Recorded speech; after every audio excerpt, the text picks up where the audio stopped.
You're listening to Go Back and Get It, a Sankofa audio journey.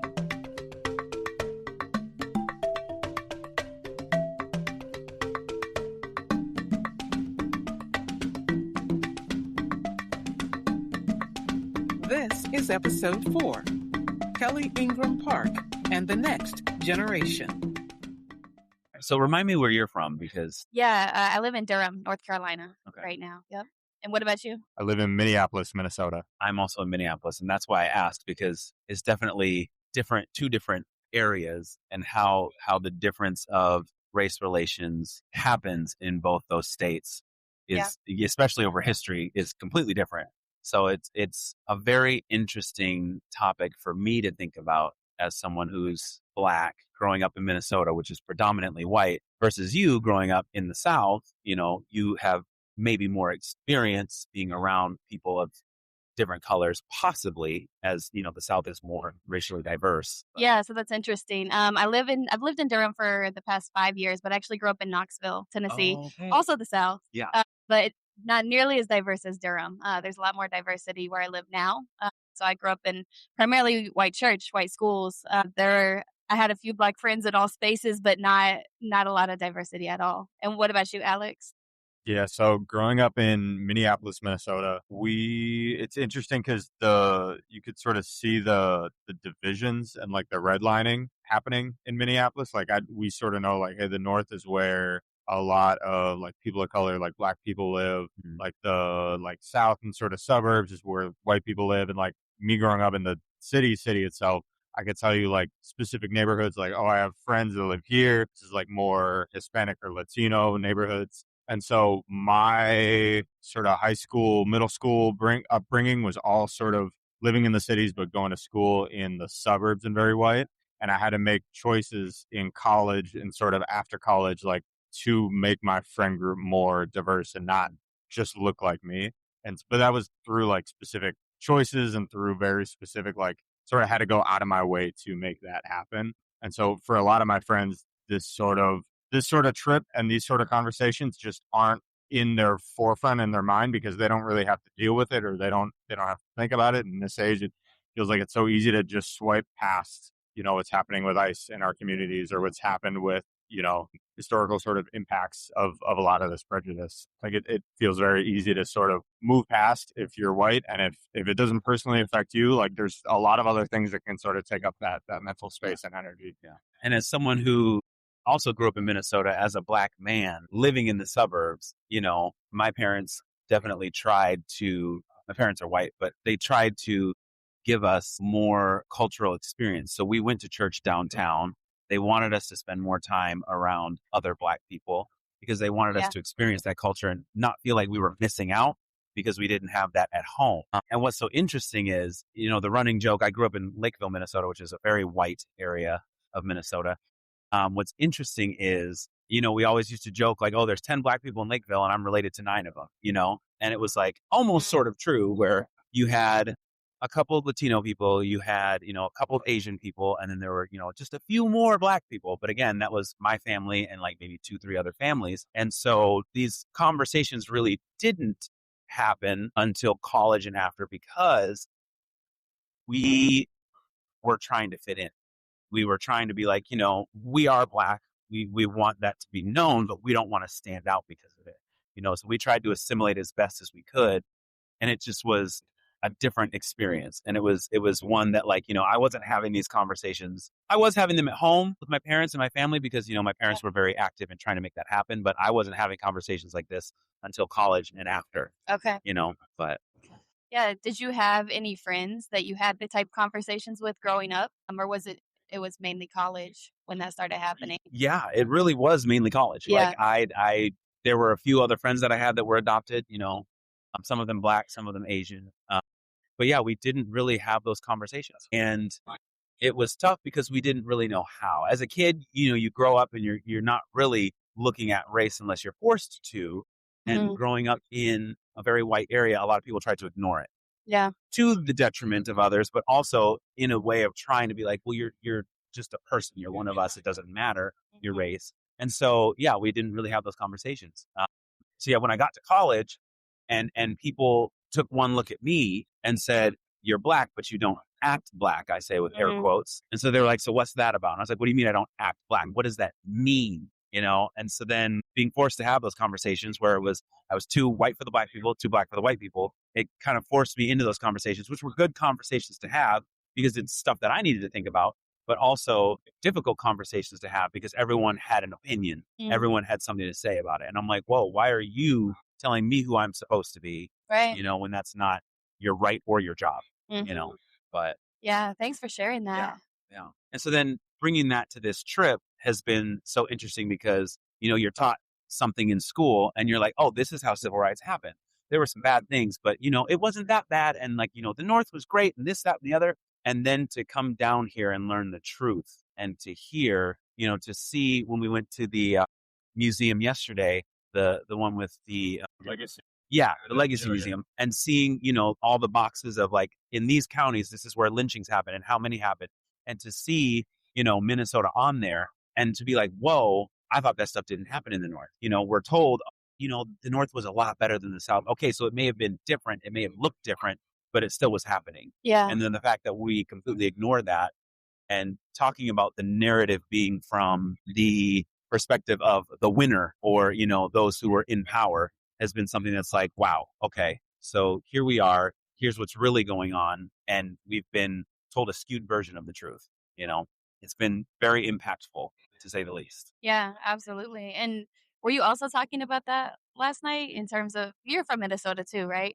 Yeah, I remember, and it might have been you, Daniel, talking about just what you just said. Like the narrative is that up north, that didn't happen and could be proud of that. And I'm originally from Ohio, so I was looking yesterday also for Ohio, and there was such a long list actually of Black people who were lynched in the state of Ohio. And I allowed that to sit with me and just think about my family. And, I'm white, so the complicity that generations before me probably had in that. I also relate to your story, Daniel, in the sense of not really having those conversations until college. I grew up in a predominantly white church in a Black neighborhood. And so the white people, they love to go do outreach in the neighborhoods and then act really confused when people weren't coming to our church. It was a Southern Baptist church. So, the Southern Baptist Commission founded because they supported slavery. I didn't know that. I didn't know that until college. Actually, after college in seminary is when I learned that. So I've had to wrestle, talk about deconstructing your faith. And that's truly what happened. There was a lot to wrestle with the denomination that I grew up in. And this church taught me to love justice and to love people, or maybe I should say to love charity, but not so much justice. And then 2020 happens and you're seeing the same people who taught you to love Christ and love others, taking that back and saying, no, not those people, or not like this. And that was really disorienting. And I think one of the important reasons to be a young person on this trip is, there's several, but one, to learn history, to understand history, to realize that, yes, it's history, but it's actually not all that long ago, as we've seen over and over again on the trip. And then additionally, to realize that young people, there's a narrative that young people are leaving faith or walking away from the church. And this counteracts that. And it's like, no, that's actually not what's happening here. And I come from a faith-based background, and I think you also grew up in the church. Yes, we're all people of faith. So to go back and to share with our communities in the world, really, that might be happening in other places, but that's not what's happening here with us. Yeah, I feel like one thing that I really appreciate about this trip is how, like, both the duration and then also sort of the balance of content we've been given. Like at the Legacy Museum, it was, I could have spent 5 or 6 hours in there. There was so much reading and so many different exhibits that you could go to. And those sort of experiences, I feel like in our younger generation are so difficult. Like it's so easy to get the 15-second overview of like, oh, here's civil rights in 15 seconds. And like, you couldn't cover any of the topics we went through today in that amount of time. Yeah. Like it's so much of my generation. And I feel like, especially in the corporate world, is so like, we got to be quicker. We got to be more efficient. We got to move. We got to like do more and more and more. And like, if we're not growing and making things more efficient, especially with AI, like you don't have time to read anything. You don't have time to understand anything.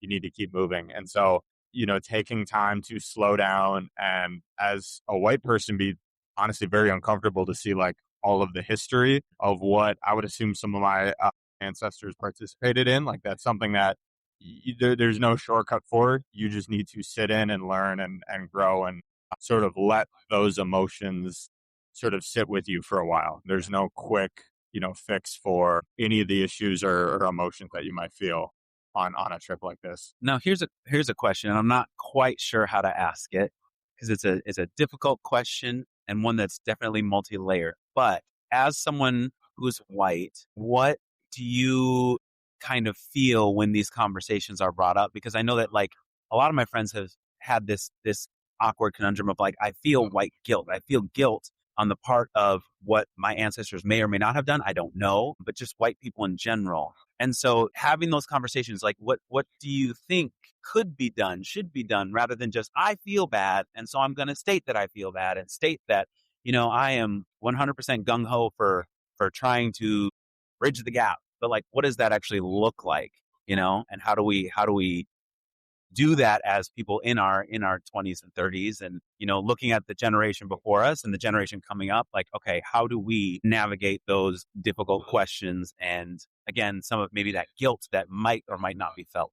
Yeah, I think that's a great question. One thing that I have a conviction of is being the only white person in a room. I think Black people experience this a lot. Like you go into, I don't know, a classroom, a doctor's office, whatever it might be, especially in the South, you might be the only Black person in the room. And you have probably lived that from a very young age. That's been your experience.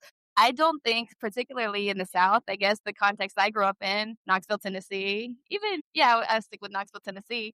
That's not the case for a lot of white folk. Like you go in a classroom, you're surrounded by people who look like you, probably think like you, have been raised like you. There's a huge level of comfort and safety when you make the decision as a white person to walk into a room that is only filled with people of color, or in this case, I think Black people, African Americans, to listen and understand, not to speak, not to be defensive, not to argue, to truly listen to those people share their experiences. I think in my case, that is what changed me. I was in college. It was a primarily white institution in Jefferson City, Tennessee, Carson Newman University. And a few of my friends started an organization called The Village. And it was a space designed for Black students to have community. We had chapel services, but they were always white speakers and white songs. And, it was very evangelical. And so they created the space for Black students to come and just decompress, worship, share their experiences. And I started going. I was invited. And so I went, and week after week, the only white person in the room. So if, at first, maybe for a while, that's uncomfortable for me because this hasn't been my experience before. But it is the space in which I learned, wow, you have such a different experience than I have. And why has this never been, I questioned a lot, in the church I grew up in, like, why have I never been taught these things? Or why have I never known that this is what your experience is like? So it was a space to not only to build empathy, but connection and understanding and just being a listener. And I think, yeah, that was transformative for me. Yeah. In my experience, sort of entering these conversations has been very, like, there almost seems to be a wall or like a barrier of just like you were talking about, like the guilt and sort of seeing, like, if you sort of think about like media and like the movies and TV shows we watch, there are not a lot of roles that white people look at that I can like empathize with that are in good positions. Right. Yeah. And so entering into that, it can feel very uncomfortable. And I think that's where talking about like humility and like talking or hearing from like Brian Stevenson about like sort of entering with humility. I've learned whenever I sort of hit that wall of like, hey, this feels uncomfortable. Hey, like I can, mentally check out at any time, to enter into like, hey, I am very privileged to be watching this on a film and not be living this and not to have all of these sort of repercussions, like through history, like the dominoes of history sort of landing on my back in the same way.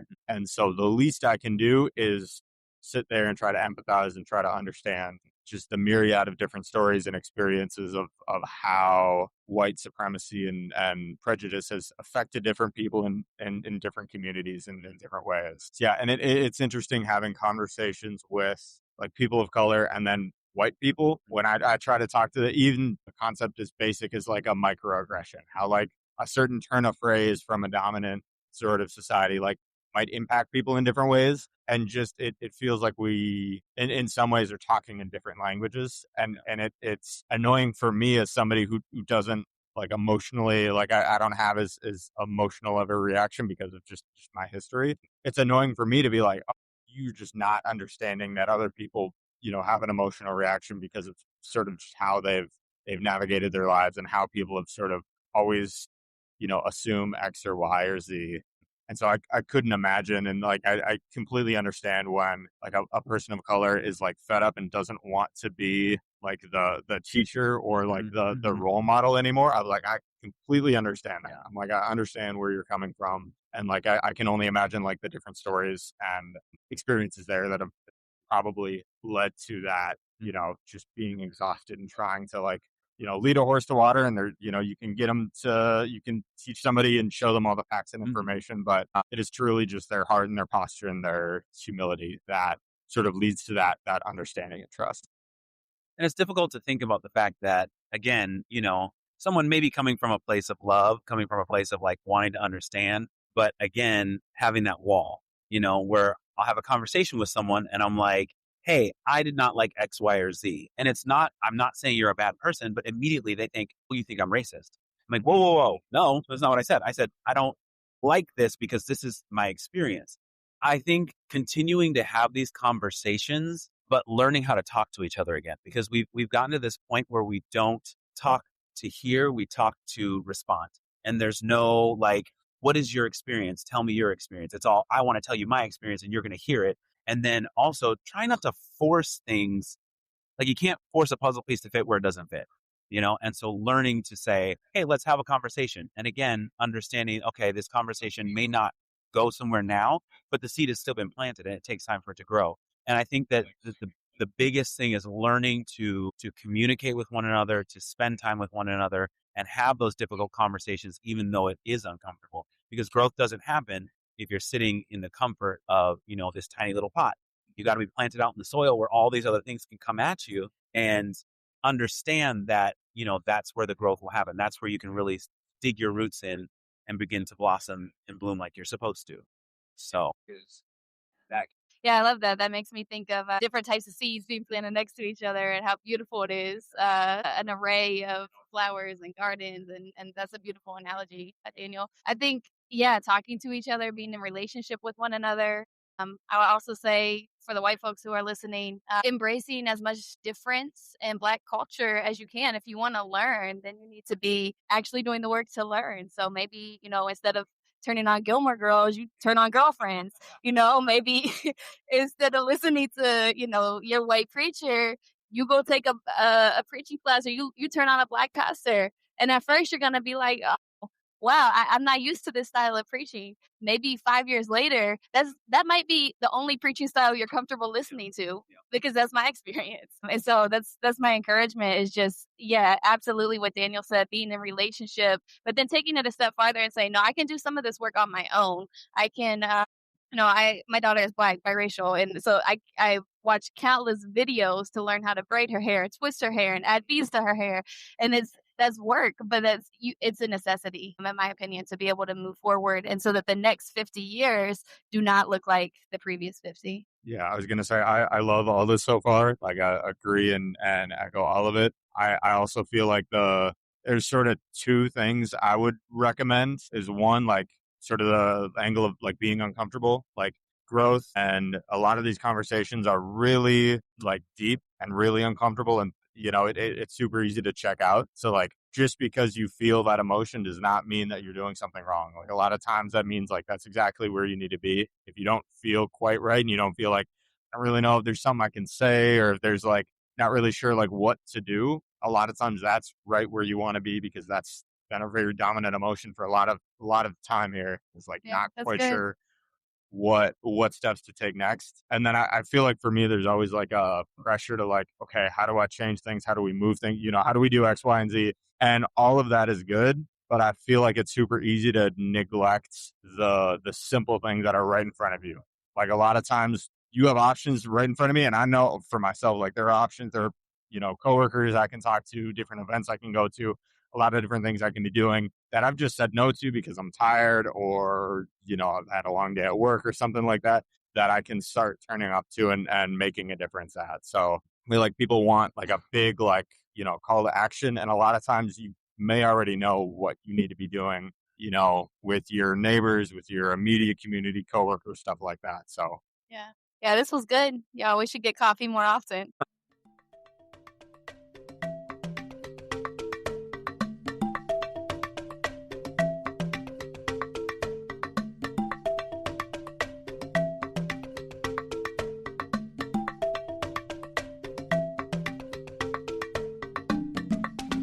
Go Back and Get It is a production of Catalyst for Harmony.